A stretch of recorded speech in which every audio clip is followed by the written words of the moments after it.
All right. Sure. Well, we're out here at the Migrant Memorial that has been created by the community over the last few years and daily maintained by the community out here for the last few years. It recognizes the lives lost in 2022 in June. There was an act of vandalism to attempt to destroy this memorial last night. Obviously, this is a crime, and the DA will elaborate on the level of crime that is, but this rises to the highest level of concern for me because it takes advantages of members of our community and also continues to fuel the level of rhetoric and hate that has been going on in our community and others about immigrants. And so we're asking anyone who has information about what happened here last night and the destruction of this memorial to come forward. We will find who is responsible for this, and they will be prosecuted to the fullest extent of the law. What happened here is not reflective of our community, and we will make sure that we find who is responsible. Do you feel like any other structures or anything else, especially, the other memorial here, are at risk? This was a very targeted act against these crosses that represent 53 lives lost in 2022, migrants who came here to work and to have a better life for their families, and it was the target of an act of hate, and we are not going to tolerate that. And first thing, we're going to rebuild this, and we're asking anyone who has information about what happened to come forward so we can make sure that we find who's responsible. And you mentioned an act of hate. Do you foresee maybe a hate crime? I'll let the DA talk about that, but clearly this is not an accident, the site that was selected for this kind of crime, and this is clearly an affront to the values of our San Antonio community. And can you just touch on real quick the significance of the timing with the trial? I'll let others speculate about the timing, but look, this is a city that stands up for the rights of everyone and respects the dignity of every person, and that includes migrants who come to this country and people who lose their lives in pursuit of opportunity in this country. In this case, the migrants who are memorialized in this site. So, there is a level of rhetoric in our political discourse right now that quite clearly is fueling acts like this. And it is not tolerated in San Antonio, and in this case, it won't be tolerated. We're going to find who's responsible and make sure that the weight of the law falls on them. You mentioned political discourse. Do you feel the current administration, any of this lies on that? I think that question answers itself. Clearly, the administration is fueling a level of divisive rhetoric that causes people to be angry at other people in our community, and that simply is not productive. And it ends up in things like this. Yeah. Well, good morning. I'm Bexar County District Attorney Joel Gonzalez, and I'm out here because I am the DA of Bexar County 24/7. What is ironic about today's events or last night's events is I was participating before I got here in the celebration of Cesar Chavez, the March for Justice. And then I'm notified of this, and the mayor asked me to come out here to the crime scene and assess the damage. As far as I'm concerned, this appears to be a hate crime. I have no problem saying that if and when the perpetrators are caught, we intend to charge that individual or individuals with a hate crime because this is what this appears to be. And so I am asking as the top law enforcement official of Bexar County, to anyone out there that knows anything, to please contact the San Antonio Police Department and tell us what you know. If you know something, say something. Oftentimes people that commit these crimes brag about it. So if you happen to overhear someone boast about the fact that they damaged these crosses, please let the authorities know, because as far as I'm concerned, this is something that will not be tolerated. As the mayor says, this is not who we are. We are a tolerant community.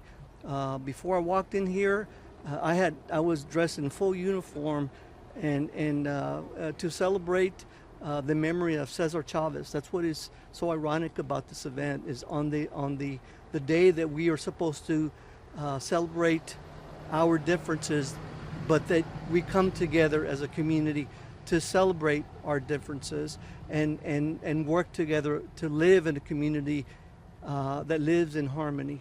So again, I beseech any member of the community that knows anything about this to please come forward and provide whatever information that we have, because I am committed to prosecuting this individual or group of individuals to the fullest extent of the law.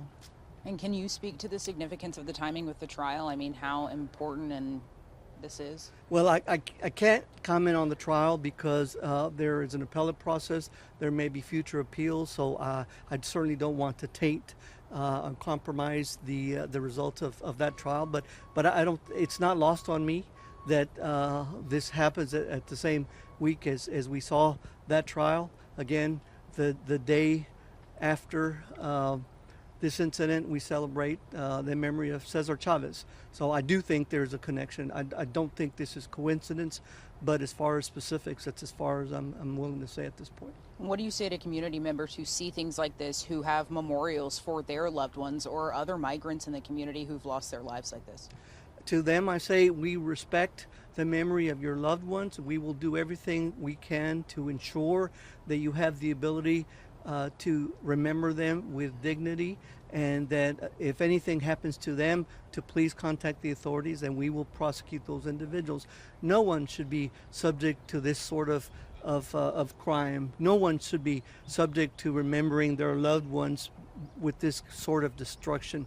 So yes, we are going to prosecute those individuals, whoever they are, that commit these sorts of crimes. So if anything like this happens to any family member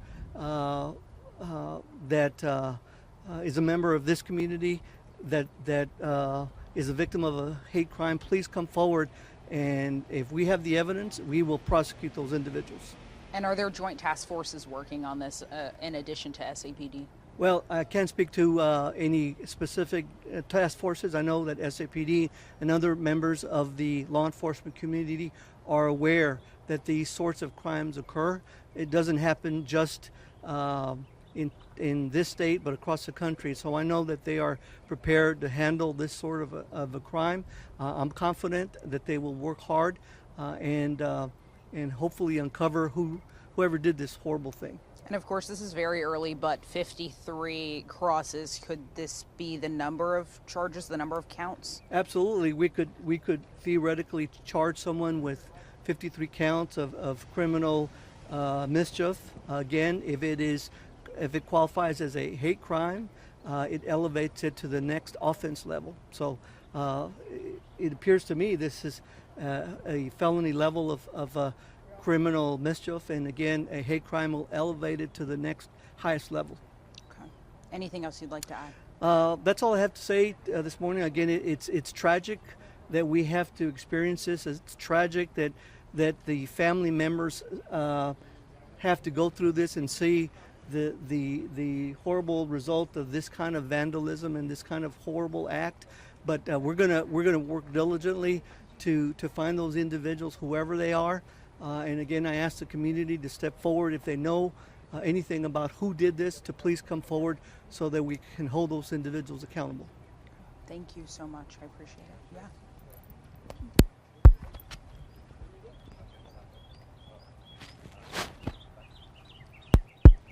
Thank you. I'm Councilwoman Adriana Rocha Garcia. This is in District 4. And so this morning I too was at the march, and it was just devastating. I got a call from one of the residents that comes daily to check on this memorial, and she was just in absolute tears. And she could barely tell me what had happened, but I got sent a photo of what happened, and so immediately I let the mayor know, and I couldn't stay at the march as long as I wanted to today. I walked a symbolic block, and then I headed straight over here because the residents that I represent needed me. And I wanted to make sure that we were doing everything that we could to make sure that people know that we will not let this type of hate happen in San Antonio. And I knew that we could come together as a community today, and they will not let us stand down. We are going to rebuild. We're actually just waiting for a few minutes right now, and we'll start putting up some of the crosses that we could reuse. We've already had a lot of outpouring of support from the community saying, count us in. We're asking for volunteers to come and help us put up the crosses so that they could see that we will not be allowing this type of hate in San Antonio, not in a compassionate city. And we're looking forward to anybody who has information, like the DA said, like the mayor said, to secure the people who did this are just, come to terms with the law. Again, we're looking right now for answers. We'll look to see if we could put some additional cameras in place, etc. It's such a remote location that people can get away with doing things, and so the focus will be on repairing for today. Could the cameras we see in the future potentially, could that be a city-funded opportunity? I think that it definitely can be a city-funded opportunity. Right now, the crosses, they're all donated, essentially by members of the community.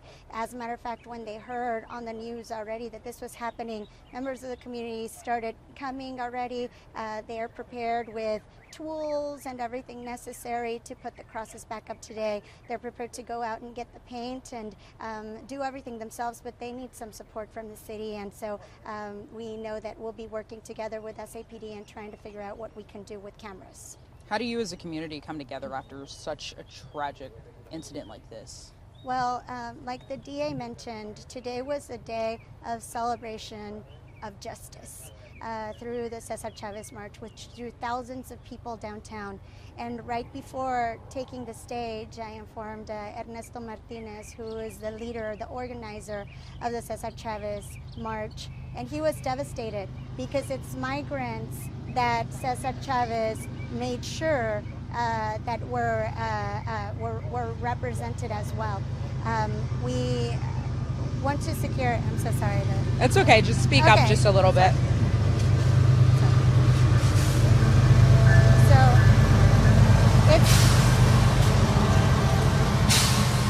We're going to wait for a train to pass just behind us. It's the type of injustices like the ones that Cesar Chavez and Dolores Huerta and all of the people whose work we come on the backs of is going to lead us through this time. They will not destroy us. They will not keep us down. The hate cannot stop us. We need to unite, and we need to showcase that San Antonio truly is Compassionate City, USA. Thank you guys so much. I appreciate your time. Thank you.